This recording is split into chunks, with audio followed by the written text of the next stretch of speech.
이어서 챕터 2 아동과학교육의 역사 파트를 시작하도록 하겠습니다.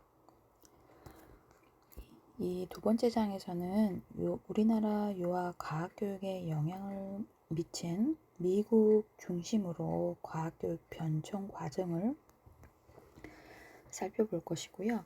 1969년에 유치원 교육과정 제정에서부터 2013 누리과정까지 유아 과학교육에 관련된 부분이 제시되어 있다고 해요.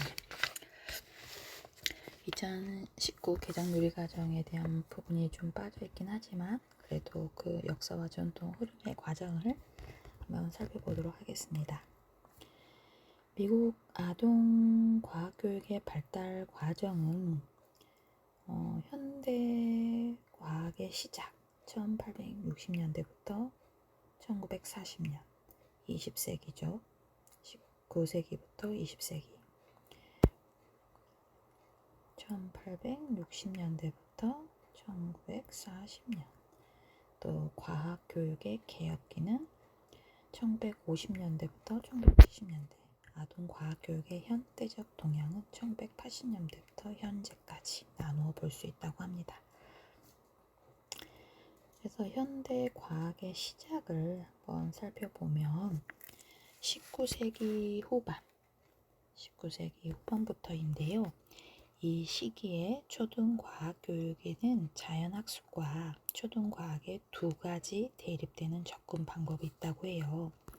그 첫 번째가 자연에 대한 사랑을 발달시킬 수 있도록 돕는 것에 초점을 두었는지 아동 중심적인 교수 방법을 강조하였다고 합니다. 교육 내용은 식물, 동물, 생태학이 있었고 지역사회 환경이 강조되었다고 합니다.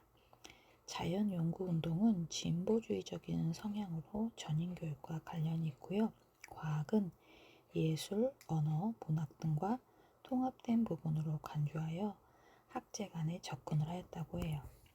두 번째는 초등과학운동은 초등과학 교육과정에 생명과학, 물리학 등 폭넓은 분야를 포함시키게 됩니다.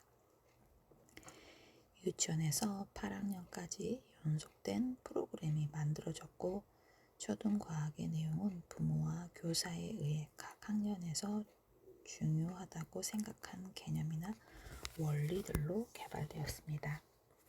초등과학은 학년이 높아질수록 추상적인 내용을 다루고 있고 1920년대 이후의 시기에는 전쟁으로 인하여 정치, 경제적인 측면에서 격동의 시기였고 기술이 급격히 발전한 시기였다고 해요.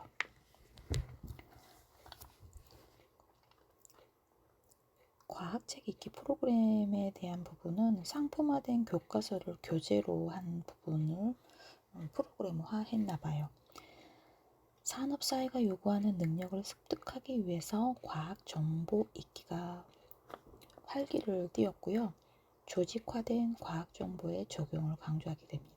직접적인 체험학습을 통한 발견보다는 실용적인 과학기술을 중점으로 두었다고 합니다. 1932년에 전국교육연구학회라는 곳에서 과학교수 프로그램을 만들고 이 보고서에서 교과목의 효율적 가치는 아동의 흥미와 복지의 충족 정도에 따라 평가해야 한다고 주장하게 되었다고 합니다. 과학교수는 사실 전달 이상을 의미하며 관찰, 실험, 가설 설정 과정에 아동이 능동적인 학습자로 참여해야 한다고 제안했대요. 진보주의 교육연합에서 제시한 과학의 목적을 4가지로 교재는 정리를 해놨는데 첫 번째, 아동의 사고 능력을 개발하기, 과학의 정보와 구별하여 이해하기, 문제 해결에 유용한 태도나 성향을 개발하기, 문제 해결과 관련된 특정 기술이나 능력을 개발하기. 우리 페이지 41페이지 하고 있습니다, 여러분. 과학교육 개혁기는 1950년대에서 70년대를 과학교육 개혁기라고 해요. 미국은 2차 세계대전 전쟁 이후에 과학기술은 엄청난 속도로 발전을 하였고요. 과학교사에게 과학 연수를 받게 하여서 과학교수 방법을 향상시켜야 한다고 주장했습니다. 1957년 스푸트닉 쇼크라고 하죠. 인공위성 발사는 미국의 학교 내 과학교육의 개혁에 결정적인 영향을 미친 원인이 되게 됩니다. 이 시기에 삐아제, 브루너의 인지이론, 이 이론들이 연령에 관계없이 유아의 인지발달 단계에 맞는 주제라는 어떠한 주제든 효과적으로 가르칠 수 있어야 한다는 주장을 하였는데요. 이는 유아 교육 과정을 변화시켰다고 합니다. 그래서 1970년대에 기초로의 회귀 운동을 하게 되는데요. 사실 이 챕터는 그냥 역사적인 내용이기 때문에 이런 흐름이 있었구나. 그래서 그냥 흐름을 편하게 들으시면 될 것 같아요. 이거를 막 제가 중요하다, 외우세요 이렇게 하진 않을 거고요. 지금 고민을 하고 있긴 한데 시험을 우리가 13일날 만나서 14일날 또 보강하고 20일부터 시험 기간이긴 하잖아요. 근데 그때 진도를 열심히 나가야 되는 것인가, 시험을 봐야 되는 것인가, 여러분하고 이야기를 좀 해야 될 것 같고, 그래서 지금 시험 범위에 대한 부분들도 좀 고민하고 있어요, 여러분. 걱정 마세요. 1970년대 후반의 대표적인 유아 과학교육 프로그램인 까미와 드브리스의 물리적 지식활동 프로그램이 개발되는데 교육의 초점은 기초에 있고 학교는 기초기술에 집중해야 한다는 주장을 세웠다고 합니다. 아동과학 교육의 현대적인 동향에서 국립과학위원회의 보고서를 잠깐 살펴보면 이 보고서는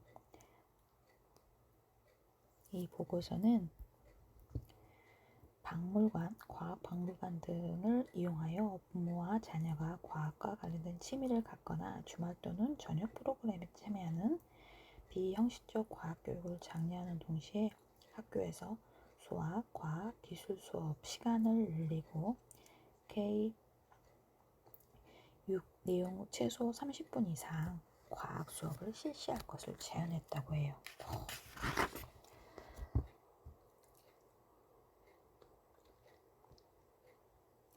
그래서 과학교육 과정에 대한 초등학교 6학년, 그 다음에 7, 8학년 중학교, 고등학교 12학년까지 이 교육에 대한 내용들을 과학교육 과정에 대한 부분으로 표로 정리를 해놨고요. 프로젝트 2061이라는 것은 2061년, 앞으로 몇 년 뒤죠? 36년 뒤거든요. 36년 뒤면 여러분 나이가 이제 저랑 비슷한 연배가 될 것 같은데요. 저는 그때 살아있을까요? 36년, 2061, 2025에서 2061을 한번 생각해보는 시간. 그래서 36년 뒤에 태양계에서 혜성이 우리 영역으로 되돌아오는 해가 있다고 해요. 프로젝트 이름에 미래의 시기 이까지 포함하여 AAAS는 미래의 아동들이 알아야 할 것이 무엇이고 갖추어야 할 과학적 소양은 무엇인지를 결정하는 데 중점을 두고 있다고 합니다. 이 프로젝트의 과학 능력의 개념에 기초를 둔 교육과정 개혁 프로그램을 기본 방향으로 하고 있는데요. 첫째, 과학교육은 과학 지식뿐만 아니라 과학적 기술의 본질에 대한 이해를 가져야 한다. 이는 과학적 기술의 본질에 대한 이해란 과학적 탐구와 실용적 요구에 만들어진 것으로 모든 과학적 기술을 통제되며 과학적 기술은 부작용을 수반하고 과학기술과 사회체제는 서로 영향을 주는 관계임을 인식하는 것이라고 합니다. 둘째, 요가적인 과학교수법은 요하의 질문을 기본으로 교사가 그 질문의 핵심에 대해 탐구하면서 공동의 문제를 해결해 가는 것으로 과정을 중시합니다. 세 번째, 모든 사람은 과학적 소양을 갖는다는 교육 목적에 부합하기 위해 여성과 영유아를 대상으로 한 과학교육의 필요성을 강조하게 됩니다. 네 번째, 통합적 접근을 통한 과학교육의 과정을 운영을 중시해야 하는데요. 예를 들어 과학과 쓰기활동, 과학과 예술활동 등의 통합활동이 효과적입니다. 컴퓨터, 로봇 등의 실용과학교육을 강조하며 실생활에서 편리하게 과학기술을 활용하게 됩니다. 여섯째, 과학적인 교양으로 교사를 양성하기 위한 방안에 중점을 두게 됩니다. 다음은 프로젝트 2061의 교육 목표에 대한 부분을 설명하였던 부분이고요.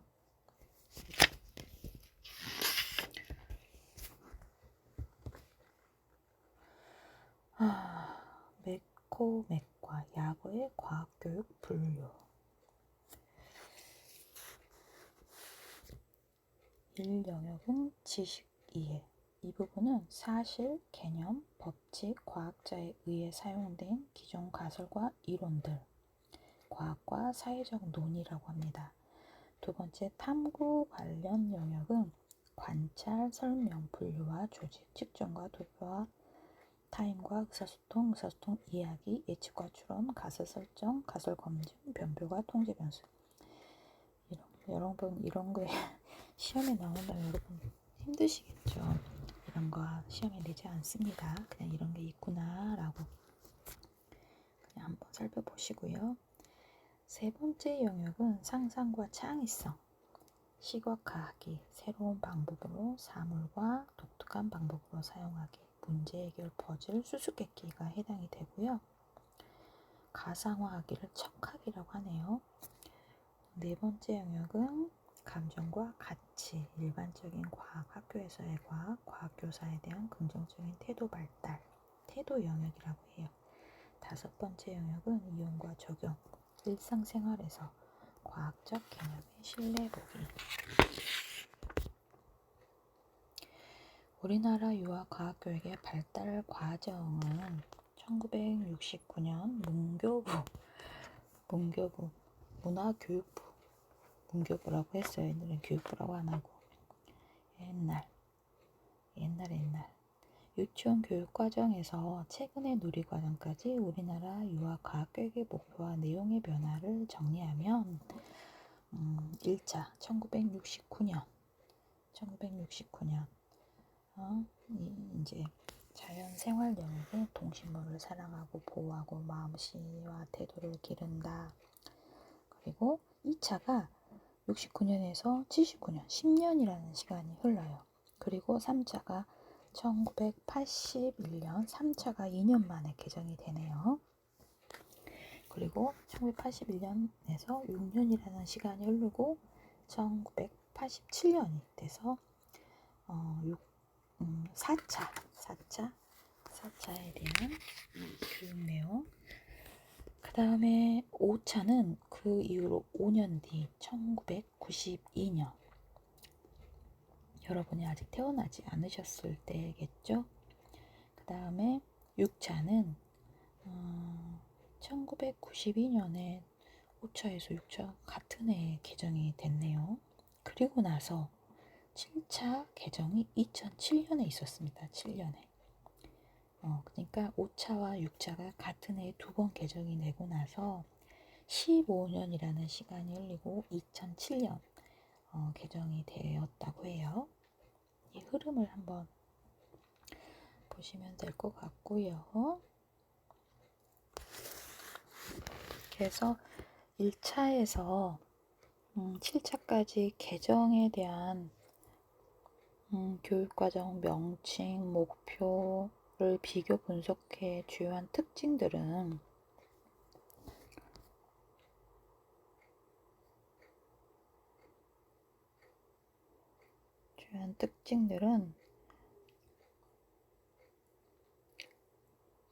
자연이라는 명칭을 사용했다는 거. 2차에서는 인지 발달이 사용되었고 5차에서는 생활 영역으로 바뀌면서 탐구생활, 네, 탐구생활.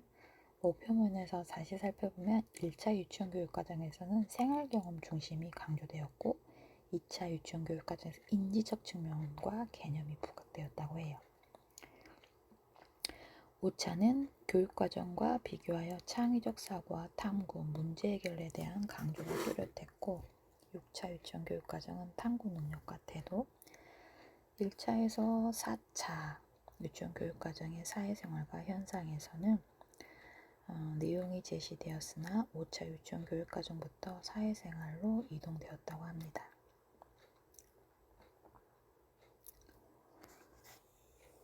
내용에서 1차, 7차 개정에 이르기까지 유치원 교육과정 탐구생활 영역의 내용을 비교해 살펴보면 우리 교재 페이지 52페이지에 지식이 높은 비율이 있어요. 이게 탐구생활 영역에 대한 자연현상, 과학생활, 또 2차에서는 자연현상, 사회현상. 자연현상은 계속 유지가 되는데 이제 처음 제시된 게 우리 몸 각각 부분의 이름과 기능 알기가 3차에서 처음 우리 몸에 대한 부분이 자연현상의 범주로 들어가게 되고 또 4차 1987년 기초통계에 포함되었다고 합니다. 53페이지 표에서 6차 1992년이 과학적 탐구, 창의적 탐구, 사고에서 과학적 사고, 창의적 사고에서 사고를 탐구로 바꿨다라는 부분을 살펴볼 수 있고요. 6차는 그래서 탐구 중심 내용으로 전환을 했다라는 부분, 수학, 과학의 간결한 통합을 시도한 게 1992년이고요. 7차 개정에서는 탐구하는 태도, 기르기, 과학적 기초 능력 기르기가 세분화되었습니다. 세분화. 표준보육과정과 누리과정에 나타난 유아 과학교육은 0~2세 대상의 표준보육과정, 보통 유아교육과는 3, 4, 5세 유아를 대상으로 하잖아요.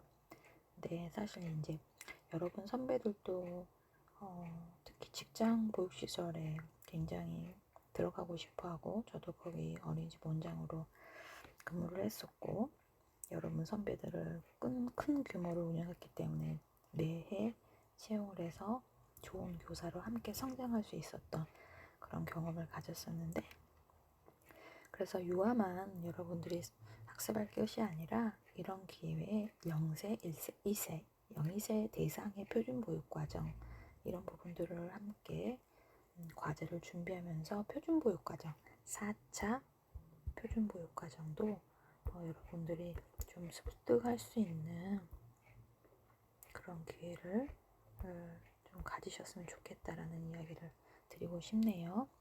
그래서 호기심을 가지고 탐구하는 태도와 생활 속 문제를 해결하기 위한 기초 능력 향양에 중점을 두고 있다고 합니다. 그래서 우리나라 유아교육 동향에 대한 부분은 지금 5가지로 유아 과학교육의 내용은 특정 지식을 중점으로 두기보다 과학의 일반적인 원리를 이해하고 판단할 수 있게 한다. 일상생활의 경험과 사물의 직접적인 상호작용을 통한 능동적 활동을 중심으로 진행한다. 또 결과에만 중점을 두기보다 과정을 가치 있게 여겨 탐색과 발견의 즐거움을 경험한다. 유아 과학교육은 분리된 특수 교육 내용과 실험 중심의 학습 방법을 동원하기보다 여러 영역과 연관지어 통합적으로 이루어지는 게 효율적이다. 유아 과학교육은 경쟁적, 개인주의적 학습 분위기에서 벗어나 협동학습을 함으로써 또래 간의 사회적 상호작용을 격려한다. 이렇게 해서 역사에 대한 부분을 간략하게 살펴보았습니다.